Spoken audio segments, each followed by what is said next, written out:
Guys, আজকে হচ্ছে Shashthi. Welcome back to my channel Sangeeta lifestyle. এখান থেকে ব্লগটা স্টার্ট করো। অনেক বেলা হয়ে গেছে, ষষ্ঠীর পুজো আসতে কিন্তু দেওয়া হয়নি। চলো তোমাদের সঙ্গে স্নান টান করে দেখা করছি। আমি জানি না আমি কতটা কি দেখাতে পারবো, কতটা কি বলতে পারবো। যাকে দেখো, সকালবেলা একটু ফল একটু মিষ্টি দিয়ে কিন্তু পুজো দিয়ে দিয়েছি। এদিকে মায়ের জন্য একটু আলতা সিঁদুর এনেছিলাম, আলতা সিঁদুরটা মায়ের কাছে দিয়ে দিচ্ছি কিন্তু দেখো। তারপরে প্রদীপ ধূপ জ্বালিয়ে কিন্তু শিব ঠাকুরকে স্নান করে নিয়েছি। নিয়ে কিন্তু শাঁখ, ঘণ্টা, কাশি সব কিন্তু বাজিয়ে নিচ্ছি আমি।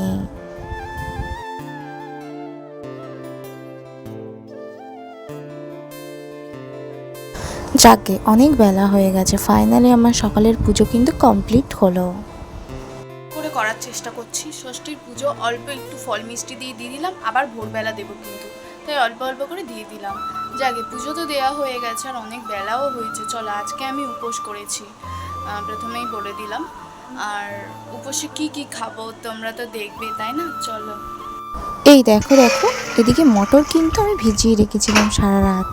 এটা আমি ভালো করে কিন্তু সিদ্ধ করব। হ্যাঁ, আজকে হবে ঘুগনি, লুচি না পরোটা করব। অষ্টমীর দিনকে লুচি খাবো, তাই আর কি। ওয়েদারটা দেখো কত সুন্দর। যাকে চলো, লুচি ফুচি করেছি সেগুলো আর দেখায়নি, জানো তো। দেখো, এদিকে শুয়েছিলাম, দেখানো হয়নি, সরি। পরোটা করেছিলাম, খেতে কিন্তু সেই হয়েছিল ঘুগনিটা। অনেক রাত হয়ে গেছে, এবার কিন্তু ঘুমাতে হবে, জানো তো। ভোরবেলা উঠবো, অনেক রাত হয়ে গেছে। এই যে ভোরবেলা উঠেছি, দেখো পুরো অন্ধকার। আর আমি যখন উঠেছিলাম না, তখন বাজে হচ্ছে 2:30 বাজে। ঠিক আছে, প্রথমে ঘরফর ঝাঁটিয়ে ঘরফর মুছে নিয়েছি, বাসন অত ছিল না কিন্তু। তারপরে বাথরুমে আমি স্নানও করে নেব। দেখো, স্নান করে নিয়েছি, নিয়ে এই যে রেডি হচ্ছি। দেখো এখন কটা বাজে তোমরা দেখো, এখন 3টে বাজে। আমার ফোনে অ্যালার্ম দিয়ে রেখেছিলাম আর আমার বোনের ফোনেও অ্যালার্ম দিয়েছিলাম। ঠিক আছে, এই আর কি। তো বাজছিল। ঠাকুর ঘরে এবারে পুজোটা দিয়ে দেব, দিয়ে ফোঁটার ব্যবস্থা করব। ঠিক আছে, এটা হচ্ছে ষষ্ঠীর ফোঁটা, যে যে জানো না বলেই দিলাম। এটাই নিয়ম এখানকার। ঠাকুরের বাটা গ্লাস ধুতে আমি চলে গেছিলাম, কিন্তু খুবই অন্ধকার ছিল বলে ফোনটা নিয়ে গেছিলাম। তারপরে দেখো পুজোটা এরকমভাবে ঠিক আমি দিয়ে দিচ্ছি।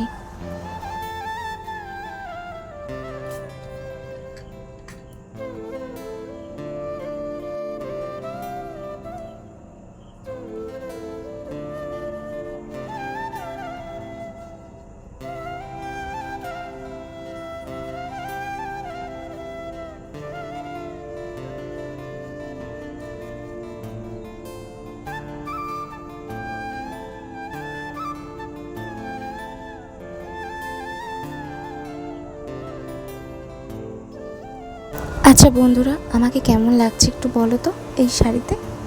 হ্যাঁ, ঠোঁটটা একটু এঁকে নিচ্ছিলাম, দিয়ে লিপস্টিক পরবো। লিপস্টিকটা পরে নিয়েছি। এই পুজোতে কিন্তু আমার অনেক ড্রেস হয়েছে। এই তো একটা শাড়িও হয়েছে, আমার মা কিন্তু দিয়েছে। ঠিক আছে, তো চলো। শাড়িটা কিন্তু আমার তো খুবই ভালো লেগেছে, কার পছন্দ হয়েছে না জানি না, আমি খুব ভালো লেগেছে, প্রেমে পড়ে গেছি শাড়িটার। যাকে শাড়ির সাথে ব্লাউজটাও ম্যাচিং খেয়েছে কিন্তু। তারপরে দেখো, ফোঁটা মানেই হচ্ছে দরজার চৌকাঠে, মানে ওখানে সিঁদুরের ফোঁটা 3টে নয়, 5টা নয়, 7টা। আর চন্দনের ফোঁটা, আমি চন্দনের ফোঁটা দিচ্ছি না, তিলক মাটি নাকি ওই ফোঁটাই কিন্তু আমি দিচ্ছি। হ্যাঁ, দেখো দেয়া হয়ে গেছে সব, চৌকাঠে চৌকাঠে কিন্তু আমি দিয়ে দিয়েছি। ঠিক আছে, এবার একটা মন্দির আছে, সেখানেও কিন্তু আমি দিয়ে এসেছি, বাট ফোনটা নিয়ে যাইনি। দেখো, আমার পাখিও কিন্তু ভোরবেলা উঠেছে। চলো, তারপরে যাচ্ছিলাম কিন্তু রাস্তাতে। হ্যাঁ, যেখানে ঠাকুর উঠেছে ওখানে যাচ্ছি। জানি না ঠাকুরের মুখ দেখাতে পারবো কি না। কিছু মনে করো না তোমরা, কারণ আজকে সবাই ফোঁটা দেয়, বিশাল লাইন পড়ে। একটু হলেও দেখাবো কি হচ্ছে ওদিকটাই।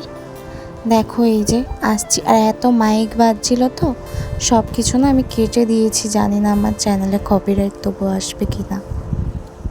দেখো তো, চলেই এসছি কিন্তু। প্যান্ডেলটা দেখো খুব সুন্দর হয়েছে কিন্তু।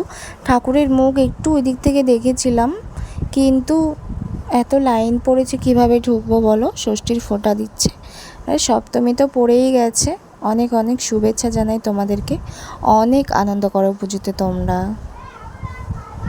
দেখো এবারে কিন্তু বাড়িতে যাব কিন্তু, ঠিক আছে? গিয়ে লাইভও করেছিলাম এই শাড়িটা পরে, দেখেছো তোমরা। আজকেও মাথাতে অনেক চাপ আছে, কিন্তু তাড়াহুড়ো করে কিছু খাবার বসিয়েছি রান্না, তারপরে চলে গেছিলাম একটু বাজারে।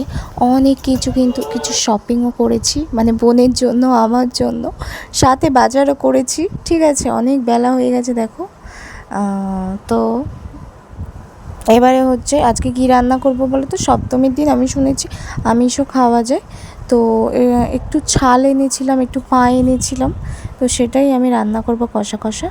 আজকে ষষ্ঠীর আর সপ্তমীর ব্লগটা কেমন হলো বলো, আমি যা যা করবো আপডেট দিতেই থাকবো। চলো টাটা।